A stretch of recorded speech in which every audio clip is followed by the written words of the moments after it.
नमस्कार, न्यूज 18 बिहार झारखंड आप देख रहे हैं। मैं आपके साथ लक्ष्मी। चाईबासा से एक बड़ी खबर सामने आ रही है। चाईबासा पुलिस के सामने कई नक्सलियों ने सरेंडर किया है। एसपी आशुतोष शेखर ने इसकी पुष्टि की है। देखिए, नक्सलियों ने सरेंडर किया है। कई नक्सलियों ने पुलिस के सामने सरेंडर कर दिया है। एसपी ने सरेंडर की पुष्टि की है। तो ये बड़ी खबर न्यूज 18 बिहार झारखंड आपको बता रहा है। नक्सलियों की संख्या पर फिलहाल अभी जानकारी नहीं है कि कितने नक्सलियों ने सरेंडर किया है, लेकिन आपको बता दें कि आज शाम तक एसपी इसका खुलासा कर देंगे कि कितने नक्सली जो हैं वो पुलिस के सामने सरेंडर कर दिया है। हालांकि 15 नक्सलियों ने सरेंडर किया है, हमारे सूत्र बता रहे हैं। आपको ये बड़ी खबर बता रहे हैं, कई नक्सलियों ने सरेंडर किया है पुलिस के सामने। हालांकि आपको बताते चले कि सूत्र हमारे बता रहे हैं 15 नक्सली ऐसे हैं जो पुलिस के सामने सरेंडर किया है। ज्यादा जानकारी के लिए संवाददाता रुपेश प्रधान हमारे साथ जुड़ रहे हैं। रुपेश, क्या जानकारी मिल रही है, कितने नक्सलियों ने सरेंडर किया है पुलिस के सामने? जी देखिए, पश्चिम सिंहभूम चाईबासा पुलिस के समक्ष कई नक्सलियों के सरेंडर किए जाने की खबर आ रही है। और इस खबर की जब जिले के एसपी आशुतोष शेखर से हमारी बात हुई तो उन्होंने इस खबर की पुष्टि की है। और हालांकि उन्होंने स्पष्ट तौर पर ये नहीं बताया कि कितने नक्सलियों ने सरेंडर किया है, लेकिन हमारे सूत्रों से जो हमें जानकारी मिली है उसके मुताबिक करीब 15 नक्सलियों ने आत्मसमर्पण किया है। और इसका पुलिस द्वारा आज शाम करीब 4 बजे के आसपास प्रेस कॉन्फ्रेंस के कर इसका खुलासा किया जाएगा। तो उसके बाद स्पष्ट हो पाएगा कि एग्जैक्ट कितने नक्सलियों ने आत्मसमर्पण किया है। जी रुपेश, और इनका जो नेटवर्क है वो कहां तक फैला हुआ है, क्या इसके बारे में कोई जानकारी सामने आई है? और ये जो नक्सली हैं वो खासतौर पर किस ओर रह रहे थे? देखिए, यहाँ पर नक्सलियों का बड़ा जो नेटवर्क है वो कोल्हान जंगल का जो मुफस्सिल थाना क्षेत्र, गोइलकेरा थाना क्षेत्र और ये टोंटो थाना क्षेत्र है, जहाँ की एक्टिविटी होती रहती है। अभी कल ही जैसे उस क्षेत्र में नक्सलियों द्वारा प्लांट किया गया एक ये मिला था, लेकिन किस संगठन से है ये भी अभी स्पष्ट नहीं हो पाया है। और कोल्हान और पोड़ाहाट क्षेत्र में एक्टिविटी। ठीक है रुपेश, आप नजर बनाए रखिए। फिलहाल आपका बहुत शुक्रिया तमाम जानकारियों के लिए। लोकसभा चुनाव में काले धन के इस्तेमाल पर रोक के लिए प्रशासन अब सतर्क है और इसी कड़ी में हर जिले में सघन गाड़ी चेकिंग अभियान चलाया जा रहा है। पाकुड़ में महेशपुर थाना क्षेत्र के चेक पोस्ट में तलाशी के दौरान एक कार से 19,80,000 रुपए कैश बरामद किए गए हैं और बताया जा रहा है कि ये जो पैसे हैं वो किसी पत्थर व्यवसायी का है। तो वहीं बरामद रकम और उसके स्रोत की जांच में फिलहाल जो है पुलिस जुटी हुई है। 19 लाख से ज्यादा पैसे जो है वो जब्त किए गए हैं। तो लगातार आपको बता दें, वाहन चेकिंग अभियान पुलिस के द्वारा चलाया जा रहा है और ऐसे में पुलिस ने एक गाड़ी से 19 लाख से भी ज्यादा 19,80,000 रुपए कैश बरामद किए हैं और बताया जा रहा है कि ये पैसे किसी पत्थर व्यवसायी का है। वहीं बरामद रकम और उसके स्रोत की जानकारी लेने के लिए जांच पड़ताल में पुलिस जो है वो जुटी हुई है। देवघर में नगर थाना क्षेत्र के वैद्यनाथ धाम रेलवे स्टेशन के पास एक छात्र ने शिक्षक को पीट कर घायल कर दिया है, जिसके बाद परिजनों ने घायल को सदर अस्पताल में भर्ती कराया है। घायल दीपक कुमार ने बताया है कि 2 महीने पहले अभद्र व्यवहार करने को लेकर विद्यार्थी जो था यानी कि स्टूडेंट तेजस कुमार को क्लास से निकाल दिया गया था, जिसका बदला लेने के लिए स्टूडेंट ने 8 से 10 लड़कों के साथ मिल करके पीटा है। इधर पुलिस ने शिकायत के बाद जांच शुरू कर दी है। 2-3 महीने पहले हम डिस्ट्रीगेट किए थे अभद्र व्यवहार के कारण। क्या नाम था? तेजस कुमार। अच्छा, तो आज क्या घटना? आज घटना घटा कि हम अपने इंस्टीट्यूट के बाहर यानी कि मोबाइल से बात कर रहे हैं। बोला कि आप हमको इंस्टीट्यूट से बाहर निकाल के बहुत बड़ा काबिल टीचर बनते हैं ना। हम बोले जो बात करना वो सुबह करना। उसी में 8-10 लड़का था। क्या किया, क्या चीज़ से मारा? तेज हथियार था और 1-2 के पास अथी भी था, हथियार भी। अच्छा, 8-10 लड़का था वो लोग। रांची में कांग्रेस विधायक अंबा प्रसाद पर ईडी का शिकंजा कसता जा रहा है और आज भी केंद्रीय जांच एजेंसी ने अंबा प्रसाद को पूछताछ के लिए बुलाया है और अब तक 3 दिन लगातार अंबा प्रसाद से पूछताछ हो चुकी है और आज चौथे दिन उन्हें बुलाया गया पूछताछ के लिए। कल भी अंबा प्रसाद से करीब 7 घंटे तक पूछताछ हुई। इस दौरान अंबा प्रसाद के मोबाइल से मिले डेटा से जुड़े हुए सवाल पूछे गए। हालांकि आज की पूछताछ में अंबा प्रसाद ने आने में असमर्थता जताई है, इसके लिए त्योहार का हवाला दिया है। वहीं आज अंबा प्रसाद के भाई अंकित राज से पूछताछ जारी रहेगी, यानी कि अंकित से पूछताछ आज ईडी करने वाली है। अंबा प्रसाद से भी पूछताछ करने वाली थी ईडी, लेकिन अंबा प्रसाद ने आने में असमर्थता जताई है। एक तरफ प्रकृति पर्व सरहुल तो दूसरी तरफ ईद का त्योहार जो है उसकी खुशियां लोग मना रहे हैं। लेकिन दूसरी तरफ अगर बात की जाए तो ईडी ऑफिस में आज फिर गहमा गहमी का माहौल रहने वाला है। वजह है बड़कागांव विधायक अंबा प्रसाद से पूछताछ और उनके भाई जो अंकित राज हैं उनसे भी पूछताछ जो है आज ईडी के कार्यालय में होनी है। हालांकि अंबा प्रसाद ने ईडी दफ्तर में आने में आज असमर्थता जरूर जाहिर की है, लेकिन ईडी के द्वारा उन्हें बुलाया गया है। अब देखना होगा कि वो यहाँ पहुँचती है या नहीं। जाहिर तौर पर अगर बात की जाए तो जो विधायक हैं उनके द्वारा कहा गया है कि पर्व का मौका है और इस दरमियान वो पूछताछ के लिए यहाँ पर आ पाएँ ये संभव नहीं है, क्योंकि वो एक जनप्रतिनिधि हैं और उन्हें अपने क्षेत्र में भी समय गुजारना पड़ता है। तो इस तरह की बातें जो हैं वो ईडी के द्वारा उनके तरफ से कही गई है। अब देखना होगा कि आज अंबा प्रसाद पहुँचती हैं या नहीं।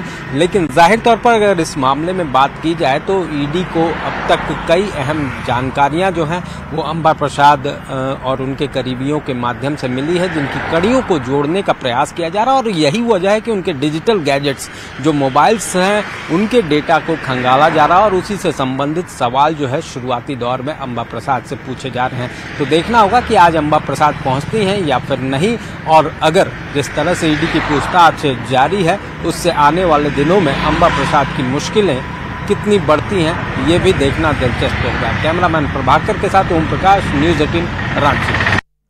और इसी बीच रुक करते एक बड़ी खबर की। महेंद्र सिंह धोनी से धोखाधड़ी का मामला सामने आ रहा है।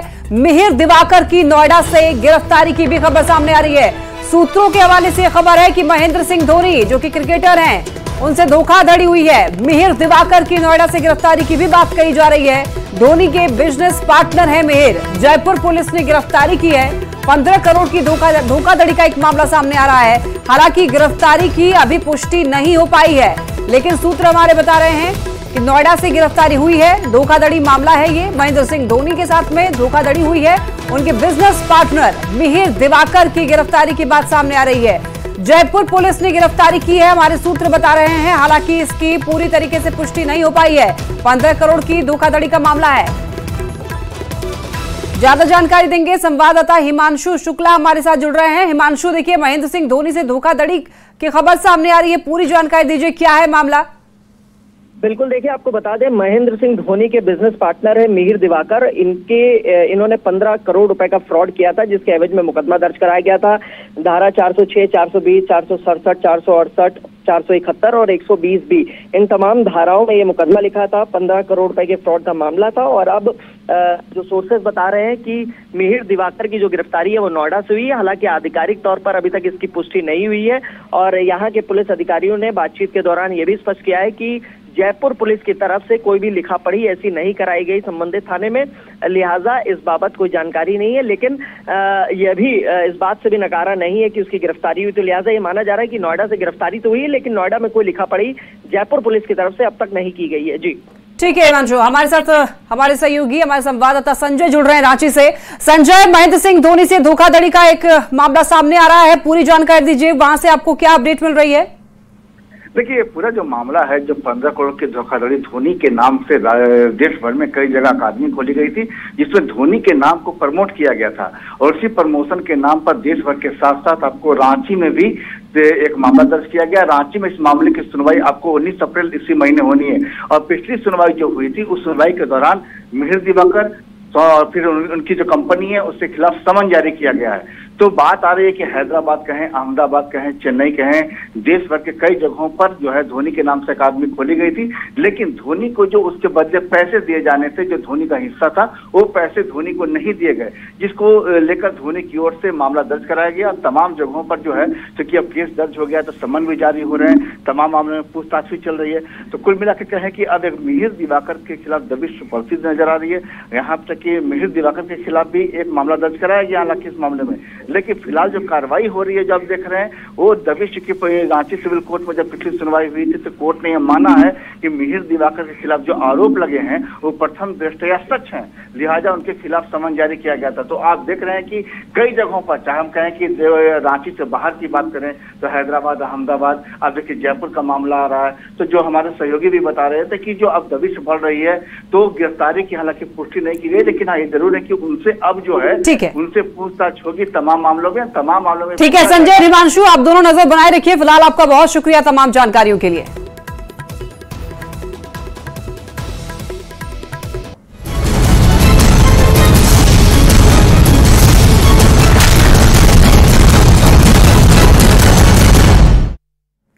लोकसभा चुनाव की तैयारी का जायजा लेने मुख्य निर्वाचन पदाधिकारी के रवि कुमार जमशेदपुर पहुंचे, जहां उन्होंने सर्किट हाउस में जिला निर्वाचन पदाधिकारी अन्य मित्तर से चुनाव के मद्देनजर पूर्वी सिंहभूम जिले में की जा रही तैयारियों की जानकारी ली और इस दौरान मतदान केंद्रों में मूलभूत सुविधा मुहैया कराओ, मूलभूत सुविधा जो है वो मुहैया कराने पर बल देते हुए खासतौर पर दिव्यांग और बुजुर्ग मतदाताओं की सुविधाओं का खास ध्यान रखने का भी निर्देश दिया गया है। लोकसभा चुनाव का तैयारी का संबंधित समीक्षा के लिए जमशेदपुर आज भ्रमण पे, बाकी अभी बूथ का भी भ्रमण कर रहे हैं। अभी तक भी कितना तैयारी देखा गया, उसमें वो प्लानिंग के शेड्यूल है, कमीशन की एक शेड्यूल रहती है, शेड्यूल के अनुसार आज का तैयारी क्या करना वो तैयारी हो रही है। आज सुबह वो वेस्ट सिंहभूम में भी विजिट किया था, उसमें इस तरफ से फील्ड में हम लोग क्या तैयारी है, अपने बीएलओ क्या तक तैयारी, उनको जमीन तक वो इलेक्शन वोटिंग होना है बूथ में, वो बूथ तक क्या मैसेज कम्युनिकेट किया उसी संबंध में समीक्षा करवाया।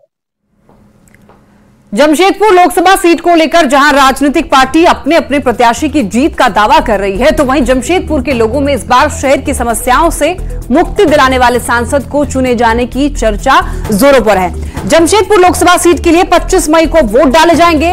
वोटिंग से पहले क्या है जनता के मुद्दे, जानने की कोशिश की है संवाददाता आशीष तिवारी ने। महापर्व का आगाज हो चुका है। लौ नगरी जमशेदपुर शहर के लोकसभा सीट को लेकर लगातार सस्पेंस बरकरार है, जहां एक तरफ भारतीय जनता पार्टी ने अपने प्रत्याशी की घोषणा कर दी है, तो वहीं दूसरी तरफ झारखंड मुक्ति मोर्चा और कांग्रेस की अभी तक प्रत्याशी की घोषणा नहीं हुई है। मगर शहर के लोगों में लगातार चर्चा बनी हुई है कि इस बार सांसद किसे चुनेंगे और क्या कुछ मुद्दा होगा। पहले तो इस बार लोकसभा चुनाव में क्या कुछ आप लोग का मुद्दा होगा? आप जानते हैं कि हम जैसे मांगों में रहते हैं, मांगों में सबसे ज्यादा समस्या पानी और बिजली का है, और उससे भी बड़ा समस्या ट्रैफिक का। हम घर से निकलते तो 8 बजे, लेकिन पुलिया पार करते करते 12-1 बज जाता है। ऐसे बहुत ऐसे अर्जेंट काम है जो हम लोग नहीं कर पाते हैं ट्रैफिक की वजह से।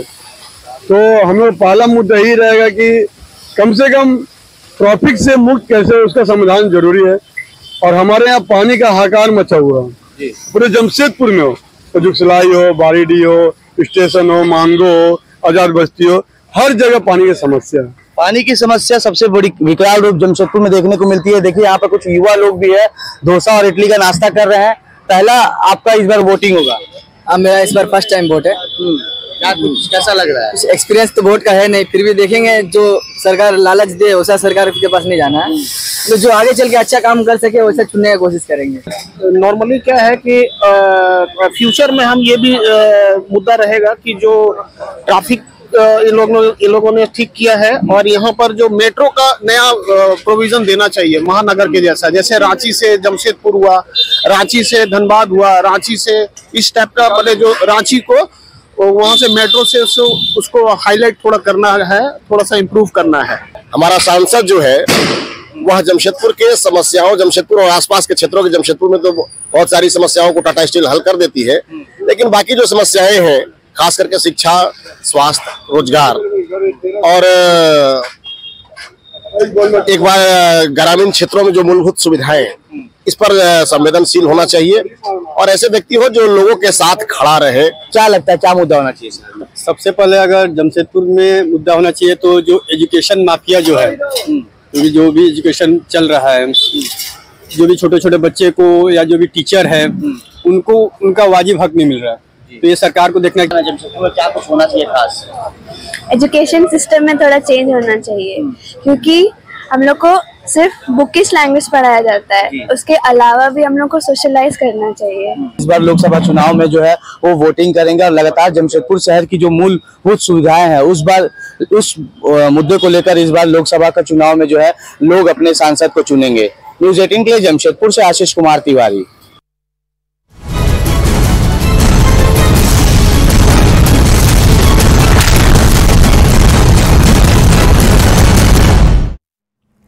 लोहरदगा के नक्सल प्रभावित क्षेत्र किस्को थाना क्षेत्र के पाखर और पेशरार थाना क्षेत्र में लोकसभा चुनाव की तैयारी जारी है। यहां पर सीआरपीएफ की ओर से हेलीकॉप्टर लैंडिंग का ट्रायल किया गया। नक्सल प्रभावित क्षेत्र में चुनाव संपन्न कराने को लेकर हेलीकॉप्टर से मतदान कर्मी और ईवीएम को पोलिंग बूथ तक ले जाया जाएगा। इसी को लेकर के सेना के हेलीकॉप्टर की ट्रायल लैंडिंग नक्सल प्रभावित इलाके में की गई ताकि चुनाव के समय आसानी से इन इलाकों में हेलीकॉप्टर को उतारा जा सके।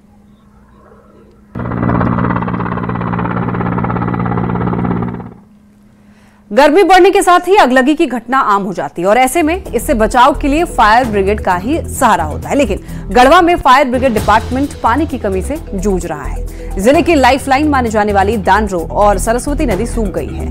वहीं विभाग की ओर से कराई गई बोरिंग की भी हालत खराब है। ऐसे में पानी की कमी से फायर ब्रिगेड के कर्मचारी परेशान दिख रहे हैं। जिला के अंतर्गत फायर अग्निशमन सेवा के लिए दिक्कत का सामना करना पड़ रहा है। खास करके अभी देखिए नदी भी यहाँ सूख गया है। किसी तरह हम लोग मतलब पानी है जो बोरिंग है उसी से काम चला रहे हैं और थोड़ा बहुत पैसा इमरजेंसी होता है तो नदी से पानी लेते हैं और काम कर रहे हैं। इसके अलावा और कहीं हमको पानी का व्यवस्था नजर अभी तक नहीं आ रहा है। दिक्कत होती है, बहुत दिक्कत हो रही है पानी का। गढ़वा जिले का अग्निशमन विभाग इन दिनों पानी की समस्या से जूझ रहा है। गर्मी का दिन है, इसलिए गढ़वा जिले में सभी नदी नाले सूख गए हैं। ऐसे में जहां जहां जब आग अगलगी की घटना होती है वहां वहां अग्निशमन विभाग को दमकल की गाड़ियों के साथ स्थल पर जाना होता है। लेकिन इनके सामने सबसे बड़ी समस्या अभी पानी को लेकर है, क्योंकि पानी का लेयर नीचे चले जाने के कारण यहाँ पर इनको पानी की समस्या हो रही है। हालांकि दमकल विभाग के परिसर में 3-4 बोरिंग हुआ है, लेकिन वह बोरिंग सक्सेस नहीं है। बगल में जानू नदी है, वो भी नदी सूख गई है। अब ऐसे में विभाग के अधिकारी का कहना है कि पानी की समस्या का हल होना बहुत जरूरी है, नहीं तो कभी किसी दिन कोई भयानक आग लगती है तो उसमें हम लोगों को काफी परेशानी होती है। चंदन कश्यप, न्यूज़ 18 गढ़वा। झारखंड के पारंपरिक त्योहार और सांस्कृतिक पर्व सरहुल की चमक राजधानी रांची में दिखाई दे रही है। अलग अलग सरना स्थलों में लोग इकट्ठा हो रहे हैं और पूजा अर्चना भी कर रहे हैं। तो वहीं रांची यूनिवर्सिटी के जनजातीय भाषा विभाग में भी सरहुल का पर्व को लेकर के खासा उत्साह दिखा जा रहा है लोगों में। और इस कार्यक्रम में मुख्य अतिथि के तौर पर झारखंड के राज्यपाल डॉक्टर सीपी राधाकृष्णन और केंद्रीय मंत्री अर्जुन मुंडा पहुंचे। इनका स्वागत मांदर की थाप पर किया गया। वहीं राज्यपाल और अर्जुन मुंडा को भी पाहन ने भी विधि विधान के साथ में सरना स्थल पर पूजा अर्चना कराई। वहीं ढोल नगाड़ों के साथ पारंपरिक वेशभूषा पहन करके लोग जो हैं वो नाचते गाते हुए दिखाई दिए और प्रकृति से जुड़े हुए इस पर्व को उत्साह के साथ मनाया गया। तस्वीरें आप देख रहे हैं।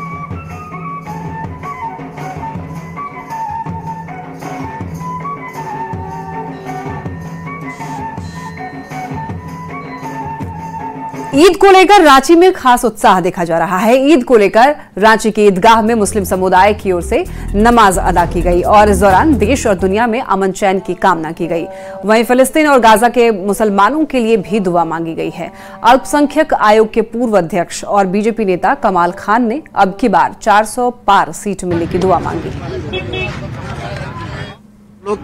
जो है पूरे देश के पूरे दुनिया की शांति की दुआ करते हैं। आपने सुना भी होगा इमाम साहब ने कहा कि पूरी दुनिया में शांति हो, विशेष रूप से फलस्तीन में और गजा में जो मुसीबतें हैं उसमें जो है उनको ईश्वर की तरफ से मदद हो और खासतौर से हमारे देश में शांति हो और हम लोग मिलजुल करके रहें। सारे जितने भी समुदाय के लोग हैं, हमारे मुसलमान भाई, हिंदू भाई, सिख भाई, जो भी हमारे सब मिलजुल के एक साथ के साथ रहे और देश की तरक्की के लिए विशेष रूप से दुआ की गई। अब तो आज हर चीज को छोड़कर वो इबादत आज अलग था, लेकिन जहाँ तक है कि हम लोग चाहते हैं कि अपना अपना पार्टी जो हमारा उम्मीदवार है वो खड़े, मुल्क में फिर से हमारी सरकार बने, ये तो दिल में ही रहता है, उसमें कोई कहीं कमी।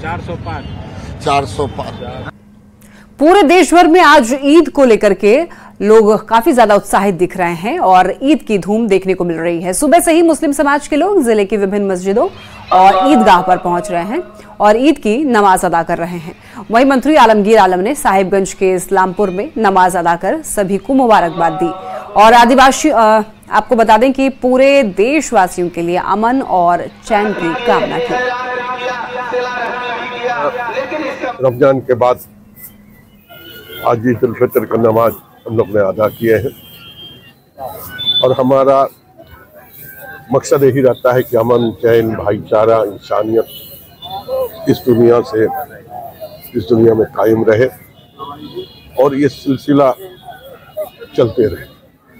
आज मैं आपके माध्यम से झारखंड वासी को विशेष करके पाकुड़ विधानसभा के लोगों को ईद उल फितर के शुभ अवसर पर हार्दिक बधाई, ढेर सारी शुभकामना हम देना चाहते हैं और हम दुआ करते हैं कि झारखंड ये देश तरक्की करे, यहाँ के अमन चैन जो है कायम रहे। यहाँ रुकेंगे, छोटे से ब्रेक के लिए जल्द लौटेंगे।